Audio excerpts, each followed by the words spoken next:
Motivational speaker کیا کرتا ہے یہ ہم سب جانتے ہیں، اور ہم بہت سارے موٹیویشنل اسپیکرز کو بھی جانتے ہیں، اور جب ہم انہیں سنتے ہیں تو ہمیں بڑا مزہ آتا ہے اور اس وقت ہم بالکل کھو سے جاتے ہیں، اور وہ باتیں بھی صحیح کرتے ہیں۔ مطلب لوگوں کو موٹیویٹ کرنا ایک اچھی بات ہے، بہت سارے لوگ ہمت ہار چکے ہوتے ہیں، تو ان جیسے لوگوں کو پھر موٹیویشنل اسپیکرز کے ذریعے سے جو ہے ان کے اندر ایک نئی روح پھونک دی جاتی ہے، جس کی وجہ سے وہ بہت سارے لوگ جو ہیں وہ دوبارہ جو ہیں وہ جو ہمت ہار چکے ہوتے ہیں وہ اٹھتے ہیں اور مطلب چل پڑتے ہیں۔ بہت سارے موٹیویشنل اسپیکرز کو ہم بھی جانتے ہیں، لیکن ایک ایسا موٹیویشنل اسپیکر ہے جسے شاید ہم لوگ بہت زیادہ جو ہے وہ انڈر ریٹ کر رہے ہیں، انڈر ریٹڈ اس کو بولتے ہیں۔ اس کی ایک مین وجہ یہ ہے کہ ہمیں پتہ ہی نہیں ہے کہ وہ بولنا کیا چاہ رہا تھا۔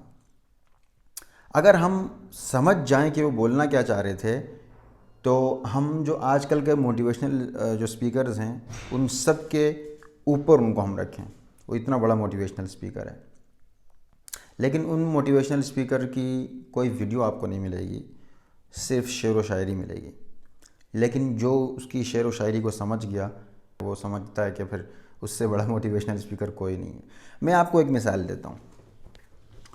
مطلب ایک موٹیویشنل اسپیکر کیا کرتا ہے؟ لوگوں کو موٹیویٹ کرتا ہے، لوگوں کو مختلف مثالوں سے سمجھانے کی کوشش کرتا ہے کہ بھائی آپ جو کر رہے ہو یہ بہت چھوٹا ہے، آپ جو کر سکتے ہو وہ بہت بڑا ہے، تو وہ کرو جو آپ کر سکتے ہو، وہ جو آپ کر رہے ہو اس سے بھی آگے بڑھو۔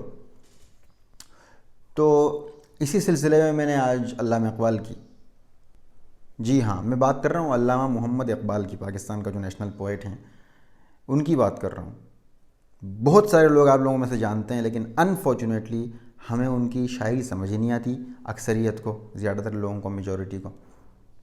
بہرحال میں کوشش کروں گا کہ یہ بات پروو کر سکوں اور آپ لوگوں کو سمجھا سکوں کہ وہ ایک موٹیویشنل اسپیکر تھے، اور بہت بڑے موٹیویشنل اسپیکر تھے۔ تو اپنے دور میں انہوں نے بہت لوگوں کو جو ہے وہ موٹیویٹ بھی کیا تھا، کیونکہ وہاں اس وقت تو ویڈیو وغیرہ تھی نہیں، تو لوگ پڑھتے تھے تو پھر ان کو سمجھ بھی آتی تھی شعر و شاعری، تو وہ موٹیویٹ ہوتے تھے۔ اسی لیے کہ ہم کہتے ہیں کہ علامہ اقبال نے لوگوں کو جو ہے وہ جگایا اپنی شاعری کے ذریعے سے۔ بہرحال ممکن ہے کہ تو جس کو سمجھتا ہے بہاراں، اوروں کی نگاہوں میں یہ موسم ہو خزاں کا۔ مطلب جس چیز کو تم سمجھ رہے ہو کہ یہ خوشی ہے، یہ بہار ہے، اور جو ہے یہ مطلب یہی تو میں چاہتا تھا، ایسے بھی لوگ ہیں جو تمہاری بہار کو بھی خزان سمجھتے ہیں۔ مطلب یہ ہے کہ وہ اتنے آگے بڑھ چکے ہیں کہ ان کو جو تمہاری بہار ہے نا، وہ اگر وہ آپ کی لیول تک آ جائیں تو وہ سمجھیں گے ہم برباد ہو گئے، ہم لٹ گئے۔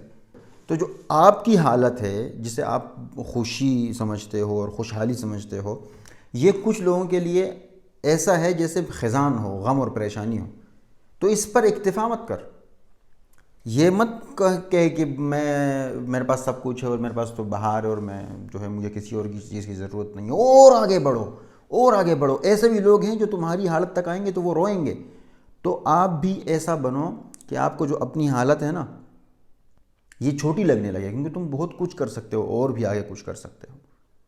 ہے سلسلہ احوال کا ہر لحظہ دگرگوں، اے سالی کے رہ فکر نہ کر سود و زیاں کا۔ مطلب آگے بڑھتے جاؤ، بڑھتے جاؤ، بڑھتے جاؤ، راستے میں پیچ و خم آتے رہتے ہیں، اونچ نیچ آتی رہتی ہے، کوئی بھی راستہ بالکل سیدھا اور اوپر کی طرف نہیں جا رہا ہوتا۔ تو اس کا جو ہے وہ سود اور زیاں، راستے میں جو نقصان اور نفع آئے گا اس کی فکر مت کر، بس اپنی منزل کی طرف بڑھتے جاؤ، بڑھتے جاؤ۔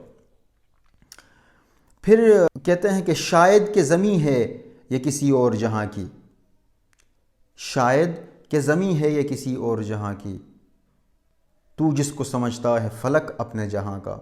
مطلب تم نے جس کو آسمان سمجھ رکھا ہے نا، یہ ایسے بھی لوگ ہیں جو اس کو زمین سمجھتے ہیں، اس کے اوپر چلتے ہیں۔ اس کی ایک مثال ہے، مطلب ایک فرسٹ فلور میں بندہ رہتا ہے، اس کے لیے تو یہ چھت ہے، لیکن اس کے اوپر جو رہتا ہے اس کے لیے وہ زمین ہے۔ لٹرلی اس کا مطلب یہ ہوتا ہے، لیکن سمجھانا یہ چاہ رہے ہیں علامہ صاحب کہ جس چیز کو آپ بلندی اور کامیابی سمجھتے ہو نا، یہ کامیابی نہیں ہے۔ ایسے بھی لوگ ہیں جن کو تمہاری کامیابی نظر نہیں آتی، تو اس سے بھی آگے بڑھو. یہ جو آپ جس کو اپنا آسمان سمجھتے ہو، یہ اصل میں آسمان نہیں ہے، یہ بھی زمین ہے. اس کے اوپر چڑھو تو آپ کو پتہ چلے کہ یہ بھی اصل میں زمین تھی اور آسمان تو اس سے بھی اوپر ہے. مطلب ایک اور شعر کا ایک مصرع علامہ اقبال کا یہ ہے کہ ستاروں سے آگے جہاں اور بھی ہیں. مطلب یہاں سے آپ اندازہ لگا سکتے ہو کہ بندہ کتنا مطلب ایک ہائے وہ تھاٹس رکھتا ہے اور کتنی ایک بلند سوچ رکھتا ہے، اور لوگوں کو کیا سمجھانا چاہ رہا ہے کہ ستاروں سے آگے جہاں اور بھی ہیں. کہتا ہے کہ شاید کہ زمین ہے یہ کسی اور جہاں کی، تو جس کو سمجھتا ہے فلک اپنے جہاں کا. تو میرا نہیں خیال کہ اس سے بڑھ کر کوئی کسی کو موٹیویٹ کر سکتا ہے، اور اس سے بڑھ کر جو ہے وہ کسی کو کوئی سمجھا سکتا ہے. تو پہلی بات تو یہ کوشش کرو علامہ اقبال کو خود بھی سمجھو، اور اگر کسی طرح آپ کو ٹائم نہیں ہے سب کچھ، تو پھر میرے چینل کو سبسکرائب کرو. میں کوشش کروں گا آپ کو کچھ نہ کچھ ڈیلی سمجھانے کی. اگر ویڈیو پسند آئی ہے تو آپ لائک کریں، شیئر کریں، اور سبسکرائب کرنا نہ بھولیں، تاکہ آپ کو اور سبسکرائب کرنے کے ساتھ ساتھ وہ جو بیل آئیکن ہے وہ بھی دبائیں، تاکہ میری ویڈیوز آپ کو بر وقت پہنچ جایا کریں اور آپ مس نہ کریں. Thank you.